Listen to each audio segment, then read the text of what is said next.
आज हम फ्रांसीसी क्रांति की शुरुआत कैसे हुई इसके बारे में पढ़ेंगे। फ्रांस में प्राचीन राजतंत्रीय व्यवस्था के अनुसार सम्राट अपनी मर्जी से कोई कर नहीं लगा सकता था। कर लगाने के लिए उससे एस्टेट जनरल की बैठक बुला करके स्वीकृति लेनी पड़ती थी। एस्टेट्स जनरल क्रांति पूर्व फ्रांस में विधायी संस्था थी।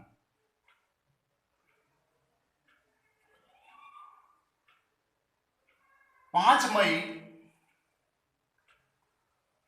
1789 ईस्वी में लुई 16वां अपने कर प्रस्ताव के अनुमोदन के लिए एस्टेट्स जनरल की बैठक बुलाई। एस्टेट्स जनरल में 300 प्रतिनिधि प्रथम एस्टेट के थे, 300 द्वितीय एस्टेट के और 600 प्रतिनिधि तृतीय एस्टेट के थे, जो जनसंख्या के लिहाजा से फ्रांस में सबसे अधिक थे। तृतीय एस्टेट के प्रतिनिधियों ने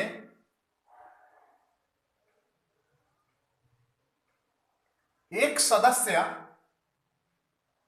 एक मत मूल्य की मांग की, जिसको सार्वभौम वयस्क मताधिकार कहा जाता है।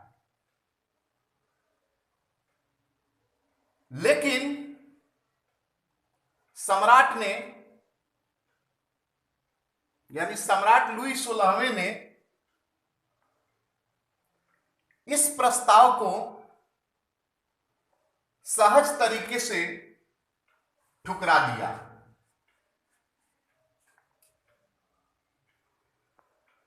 अब तृतीय स्टेट के सभी प्रतिनिधि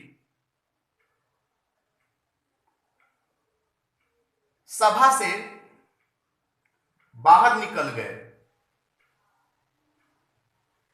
यद्यपि इसमें 40,000 पत्रों के माध्यम से शिकायतें सुनी गई थी, इसके बावजूद भी तृतीय एस्टेट के प्रतिनिधि सभा से बाहर निकलकर टेनिस कोर्ट में 20 जून को एकत्रित हुए और अपने को नेशनल असेंबली घोषित कर दी। साथ साथ तृतीय स्टेट ने यह शपथ ली कि जब तक सम्राट के अधिकारों को सीमित करने के लिए संविधान का निर्माण नहीं हो जाता, तब तक हम लोग चैन की सांस नहीं लेंगे।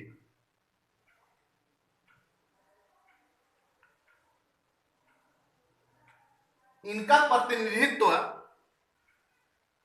मिराबेओ और अबेसिये कर रहे थे।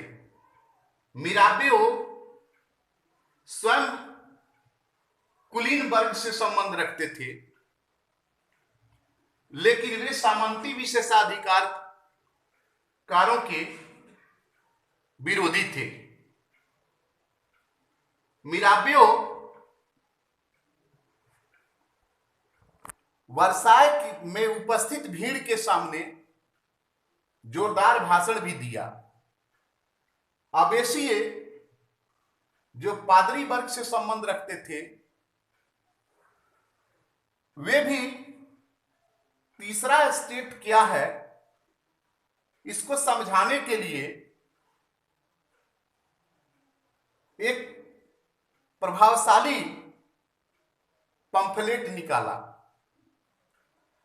जिस समय नेशनल असेंबली फ्रांस के संविधान की रूपरेखा को तैयार करने में लगी थी, उस समय पूरा फ्रांस आंदोलित हो रहा था। पाव रोटी की कीमत आसमान छू रही थी। बेकरी के मालिक जमाखोरी में लगे थे।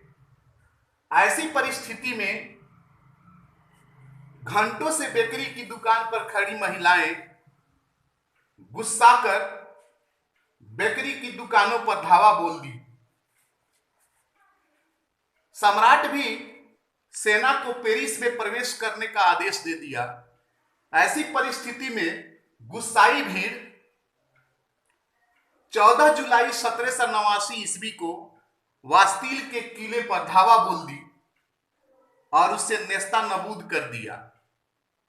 यहीं से फ्रांसीसी क्रांति की शुरुआत हुई। गृह कार्य।